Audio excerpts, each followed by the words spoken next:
کہہ دیجئے اے پیغمبر ہمیں وہی کچھ پہنچے گا جو اللہ نے ہمارے لیے لکھ دیا ہے۔ وقال النبی صلی اللہ علیہ وسلم لا عدوى ولا طیرۃ ولا سفر۔ عزیزان گرامی، کچھ لوگ سفر کے مہینے کو منحوس خیال کرتے ہیں، اس میں طرح طرح کی بدعات لوگوں نے رائج کر رکھی ہیں، شادی بیاہ نہیں کرتے، کوئی اچھا کام ہو اس کا آغاز نہیں کرتے، کیوں؟ سفر منحوس ہے۔ میرے اور آپ کے آقا پیارے پیغمبر علیہ الصلاۃ والسلام کا فرمان ہے، صحیح بخاری صحیح مسلم میں روایت ہے، لا عدوى، نہ تو بیماری متعدی ہوتی ہے کہ وہ فلاں بیمار ہے اس کے پاس نہ جانا، تمہیں بھی بیماری لگ جائے گی، بیماری متعدی نہیں ہوتی، صحیح بخاری صحیح مسلم کی حدیث۔ ولا طیرۃ، بدشگونی لینا بھی جائز نہیں ہے۔ ولا سفر، اور نہ ہی سفر منحوس ہے، جیسا کہ عربوں کا عقیدہ تھا، وہ سفر کو منحوس خیال کرتے تھے۔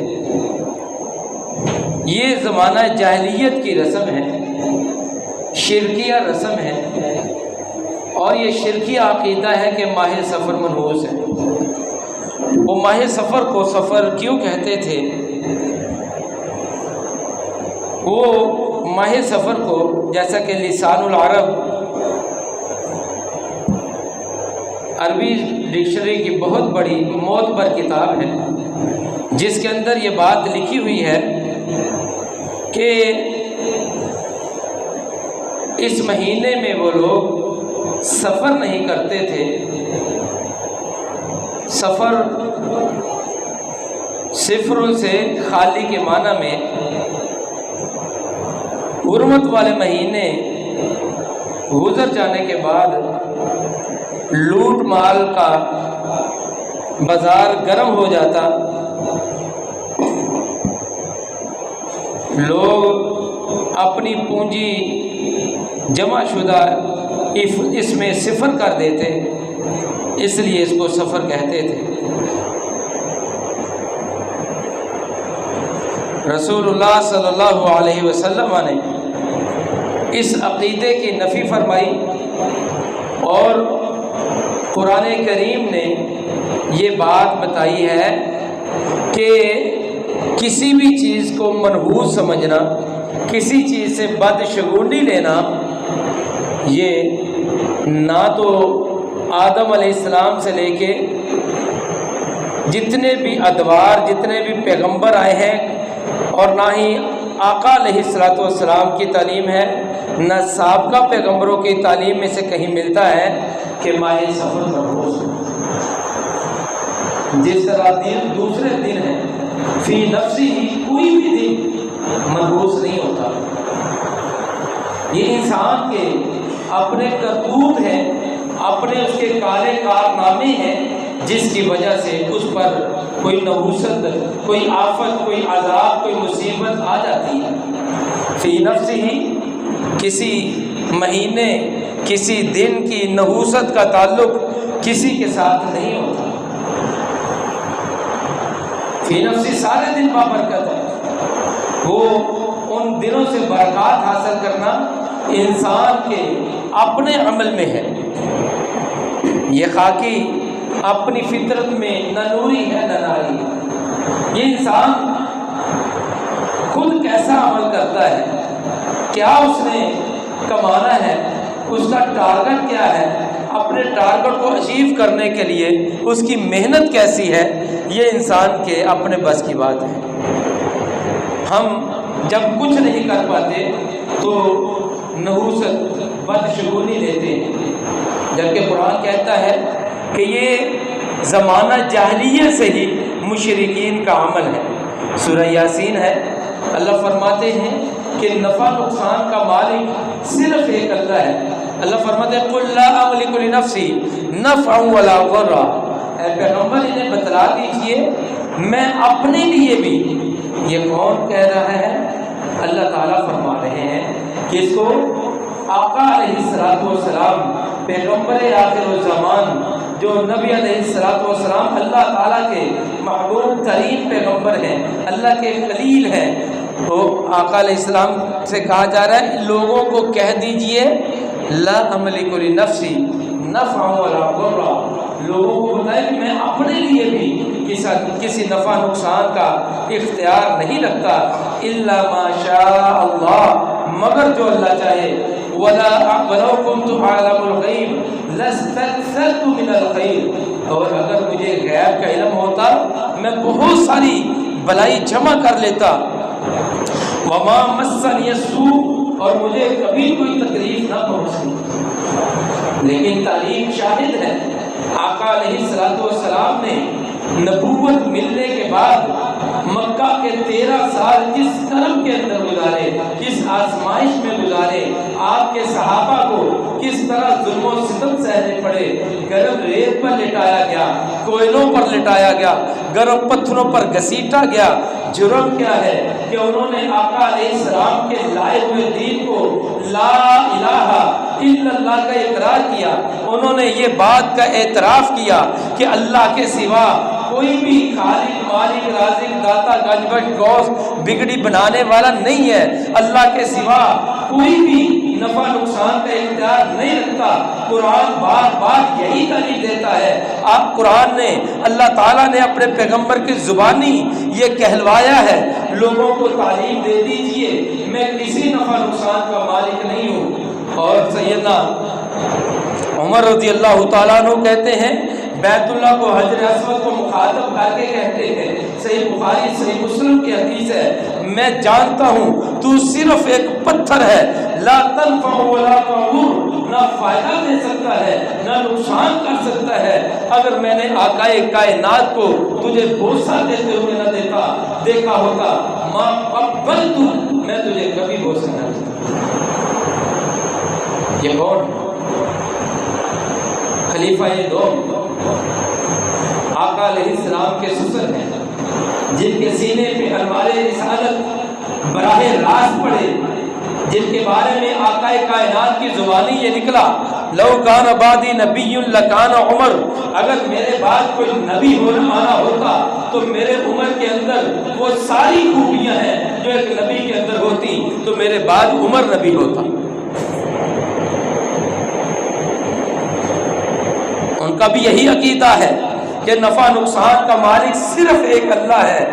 ان انا الا نذیر و بشیر لقوم یؤمنون، آقا نے بتا دیجئے، میرے پیغمبر میرے محبوب نے بتا دیجئے میں تو اللہ کی طرف سے تمہیں اللہ کے عذاب سے ڈرانے والا، اللہ کی نعمتوں اور جنت کی خوشخبریاں دینے والا ہوں۔ اور لہذا قرآن کہتا ہے غیر اللہ سے کبھی خوف زدہ نہ ہو کہ یہ فلاں بزرگ بڑی کرنے والے ہیں، اگر ہم نے یہ کیا تو یہ نقصان ہو جائے گا، اگر ہم نے یہ پوجا پاٹ کی، یہ نظر و نیاز کی تو یہ فائدہ ہو جائے گا۔ قرآن کہتا ہے قل افرأیتم ما تدعون من دون اللہ، پیغمبر انہیں کہہ دیجئے ذرا بتلاؤ تو صحیح جنہیں تم اللہ کے سوا پکارتے ہو، یہ تمہارے دکھاؤ ذرا انہوں نے کوئی فائدہ تمہیں پہنچایا ہو؟ حل ہن ممسکات رحمتی، کیا یہ اللہ کی طرف سے جو رحمت تم پر آنی ہے اس کو یہ روکنے والے ہیں؟ قل حسبی اللہ، اے پیغمبر انہیں بتا دیں حسبی اللہ، مجھے اللہ ہی کافی ہے، علیہ یتوکل المتوکلون، توکل کرنے والوں کو اللہ ہی پر بھروسہ کرنا چاہیے۔ اور دوسری جگہ اللہ نے فرمایا ما یفتح اللہ للناس من رحمت فلا ممسک لها، اللہ اپنے بندوں کو جو رحمت دینا چاہتا ہے اسے کوئی روک نہیں سکتا، وما یمسک فلا مرسل لہ، اور جس رحمت کو جس عنایت کو اللہ روک لے اسے کوئی دے نہیں سکتا۔ اور اسی طرح اللہ تعالیٰ نے فرمایا وَلَا تَدْعُ مِن دُونِ اللَّهِ مَا لَا يَنفَعُكَ وَلَا يَضُرُّكَ، اللہ کے سوا جو تجھے نہ کوئی فائدہ دے سکتا ہے نہ کوئی نقصان پہنچا سکتا ہے اسے نہ پکاریے۔ فَإِن فَعَلْتَ فَإِنَّكَ إِذًا مِّنَ الظَّالِمِينَ، اگر تو نے ایسا کیا تب تو ظالموں میں سے ہو جائے گا۔ وَإِن يَمْسَسْكَ اللَّهُ بِضُرٍّ فَلَا كَاشِفَ لَهُ إِلَّا هُوَ، یہ 11ویں پارے کا آخری صفحہ ہے۔ 11ویں پارے کے آخری صفحے کے آغاز میں یہ بات کسی بھی مکتبہ فکر کا ترجمہ پڑھ لیں۔ وَإِن يَمْسَسْكَ اللَّهُ بِضُرٍّ فَلَا كَاشِفَ لَهُ، اگر اللہ تجھے کوئی تکلیف پہنچانا چاہتا ہے، اللہ تجھے کوئی نقصان پہنچانا چاہتا ہے، فَلَا مُمْسِكَ لَهُ، اسے کوئی روک نہیں سکتا، فَلَا كَاشِفَ، اسے کوئی بھی دور نہیں کر سکتا۔ وَإِن يُرِدْكَ بِخَيْرٍ، اور اگر تجھے کوئی خیر پہنچانے والا ہے، اگر اللہ تجھے کوئی فائدہ دینا چاہتا ہے، فَلَا رَادَّ لِفَضْلِهِ، اس کے فضل کو کوئی روک نہیں سکتا۔ لہذا یصیب بہ من یشاء من عبادہ، اپنے بندوں میں سے جسے جو چاہتا ہے اللہ نعمت عطا کر دیتا ہے۔ وَهُوَ الْغَفُورُ الرَّحِيمُ، وہ بڑا بخشنے والا ہے، بڑا ہی رحم کرنے والا ہے۔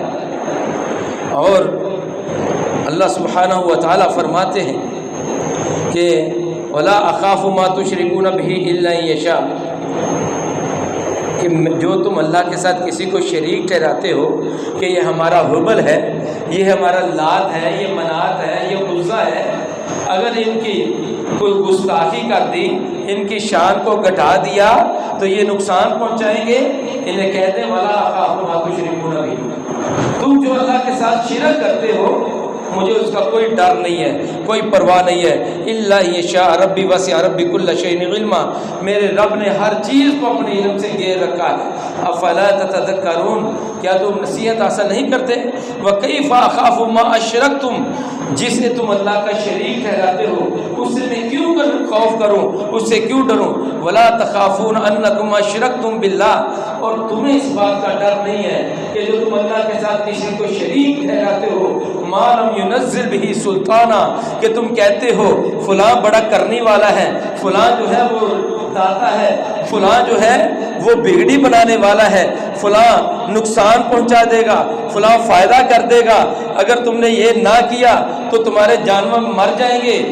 ما لم ينزل به سلطانہ، قرآن کہتا ہے اللہ نے اس کی کوئی دلیل نہیں اتاری۔ اور ایک اور جگہ اللہ نے فرمایا قل لن یصیبنا الا ما كتب اللہ لنا، اے پیغمبر انہیں کہہ دیجئے ہمیں صرف وہی کچھ پہنچے گا جو اللہ نے ہمارے مقدر میں لکھ دیا ہے۔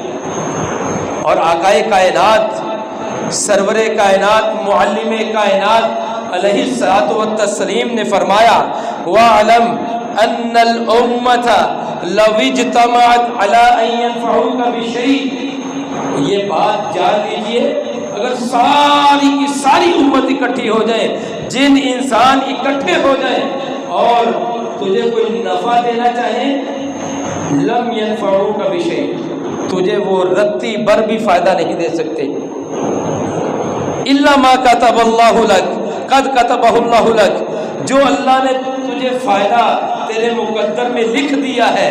جب تو اپنی ماں کے پیٹ میں 4 ماہ کا تھا اس وقت تیری تقدیر، تیرا مقدر لکھ دیا گیا، تجھے وہی کچھ ملنا ہے۔ وَلَوِ اجْتَمَعُوا عَلَىٰ أَن يَضُرُّوكَ بِشَيْءٍ، اگر یہ سارے اس بات پر اکٹھے ہو جائیں کہ وہ تجھے کوئی نقصان پہنچا سکیں گے، تیرا بال بیکا کر سکیں گے، لم يضروك الا بشيء، تجھے وہ کوئی نقصان نہیں پہنچا سکتے، تجھے وہی نقصان پہنچے گا قد كتبه اللہ علیک، جو اللہ نے تیرے لیے لکھ دیا تھا کہ جب یہ فلاں عمر کو فلاں جگہ پر پہنچے گا، فلاں وقت حالت میں ہوگا، اسے یہ تکلیف پہنچنی ہے، اسے اس کا یہ نقصان ہونا ہے، یہ اس وقت تیری تقدیر لکھی جا چکی تھی جب تو اپنی ماں کے پیٹ میں تھا۔ اور اس سے پہلے جب تیری روح بھی پیدا نہیں ہوئی تھی، اللہ نے اس وقت لوح محفوظ میں ما کان و ما یکون، جو اس سے پہلے تھا لوح محفوظ سے پہلے ہو چکا، اور قیامت تک جو ہونا ہے وہ سارا کچھ اللہ نے لکھ دیا تھا، حتیٰ کہ ریت کا ایک ذرہ بھی اپنی جگہ سے ہلتا ہے، کوئی درخت کا پتا بھی ہلتا ہے، یہ بھی اللہ نے لوح محفوظ میں پہلے لکھ دیا تھا۔ یہ ایمان ہمارا ہونا چاہیے۔ قرآن اسی کی دعوت دیتا ہے، اسی کی طرف بلاتا ہے کہ اللہ ایک ہے، اللہ ہی مشکل کشا ہے، اللہ ہی حاجت روا ہے۔ ساری کائنات اکٹھی ہو کے تجھے کوئی فائدہ دینا چاہے تو تجھے فائدہ نہیں دے سکتی، تجھے وہی فائدہ ملے گا جو اللہ نے تیرے مقدر میں لکھ دیا ہے۔ تجھے کوئی نقصان دینا چاہے تجھے نقصان نہیں ہو سکتا سوائے اس کے جو تیرے مقدر میں لکھا جا چکا ہے۔ لہذا برادران اسلام، یہ عقیدہ رکھنا کہ ماہ سفر منحوس ہے، یہ درست نہیں ہے۔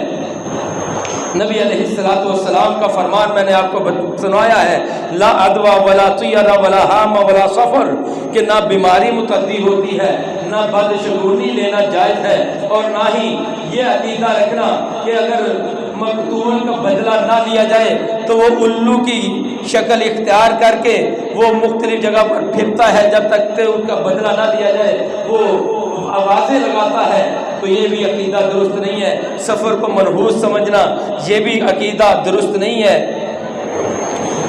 زمانہ جاہلیت کے اندر یہ لوگ کہا کرتے تھے جب پیغمبروں نے دعوت دیتے تھے کہ اللہ کی طرف آ جاؤ، سورہ یاسین کو پڑھ لیجئے، 22ویں پارے کا آخری صفحہ ہے، جب اللہ سبحانہ و تعالیٰ نے یہ غالباً بستی کا نام انطاکیہ بستی ہے، اس بستی میں اللہ نے 2 پیغمبروں کو بھیجا، ان 2 پیغمبروں کی دعوت کو لوگوں نے قبول نہ کیا، انہیں تکلیف پہنچائی، تو اللہ کہتے فعززنا بثالث، ہم نے انہیں تیسرے نبی کے ساتھ قوت بخشی، فقالوا انا الیکم لمرسلون، ان تینوں پیغمبروں نے کہا ہم یقیناً تمہاری طرف اللہ کے بھیجے ہوئے پیغمبر ہیں۔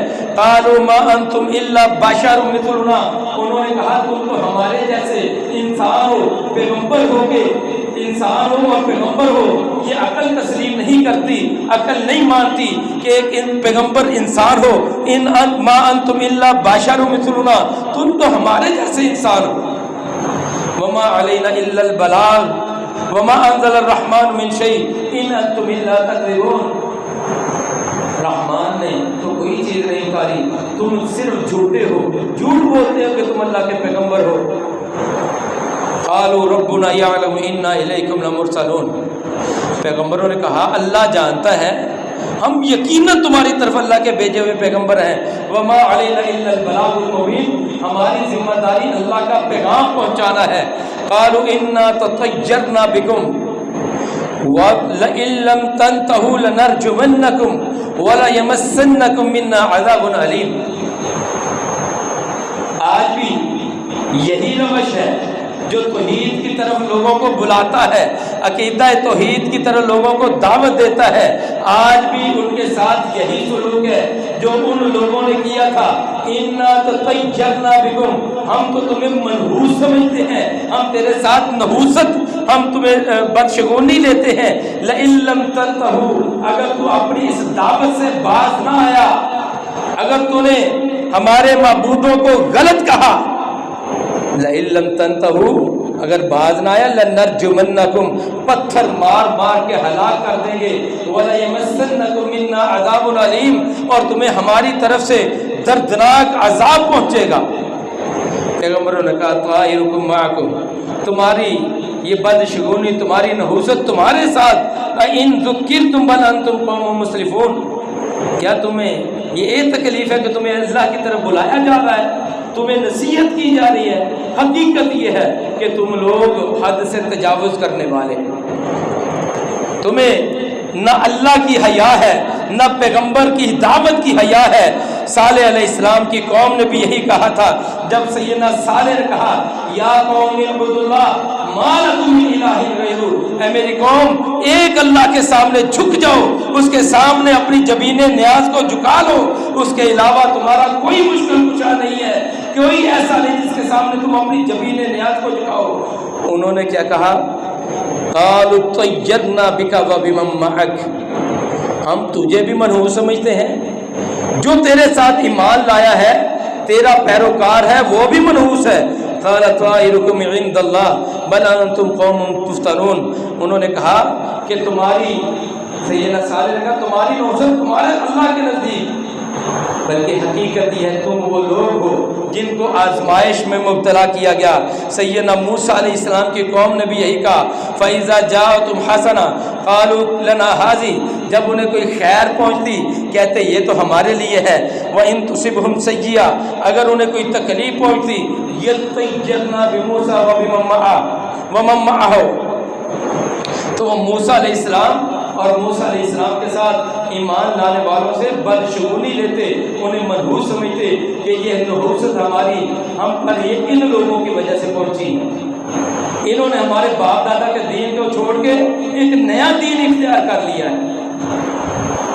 اس لیے عزیزان گرامی، میری ساری باتوں کا خلاصہ جو میں نے قرآن کی آیات آپ کے سامنے تلاوت کی، کسی بھی مکتبہ فکر سے یہ دعوت عام ہے، کسی بھی مکتبہ فکر سے ترجمہ ان آیات کا پڑھ کے دیکھ لیجئے، ان کا خلاصہ یہی ہے کہ اللہ کے سوا کوئی نہ نفع دے سکتا ہے، نہ کوئی نقصان دے سکتا ہے، نہ کوئی مہینہ منحوس ہے، نہ کوئی دن منحوس ہے، لہذا کامیابی صرف ایک اللہ کو پکارنے میں ہے۔ زندگی نے وفا کی تو انشاءاللہ العزیز اسی موضوع کو اگلے جمعے میں مزید مکمل کیا جائے گا کہ ستاروں کے ذریعے قسمت آزمائی کرنا، اپنا حال معلوم کرنا، اس کی شریعت میں کیا حقیقت ہے، نجومیوں کے پاس جانا، کاہنوں کے پاس جانا، اور اسی طرح ماہ سفر کی بدعات جیسے تیرہ تیزی، یہ ایک خاص بدعت ہے ماہ سفر کی جو زمانہ جاہلیت سے چلی آ رہی ہے۔ انشاءاللہ اس پر بات ہوگی۔ وآخر دعوانا ان الحمد للہ رب العالمین۔